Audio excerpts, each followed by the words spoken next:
যখন কোনো বান্দা সূরা ফাতিহার একটা করে আয়াত বলে আলহামদুলিল্লাহি রাব্বিল আলামিন, সঙ্গে সঙ্গে আল্লাহ জবাব দিয়ে বলেন হামিদানি আবদি, বান্দা তুই আমার প্রশংসা করলি। আর রহমানির রহিম যখন বলে আল্লাহ বলেন আসনা আলাইয়া আবদি। মালিক ইয়াউমিদ্দিন যখন বলে আল্লাহ বলেন মাজ্জাদানি আবদি।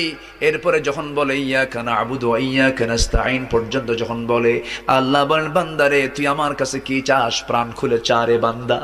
ইহদিনাস সিরাতাল মুস্তাকিম থেকে শুরু করে নিয়া ওয়ালাদ-দাল্লিন পর্যন্ত যখন বান্দা বলে তখন আল্লাহ বলেন বান্দা নামাজের মধ্যে এমন প্রেমের খেলা খেললি বান্দা, তুই যা চাইলি সব আমি আল্লাহ কবুল করলাম। ওই বান্দা যখন রুকুতে যায় আল্লাহ তখন অস্থির হন।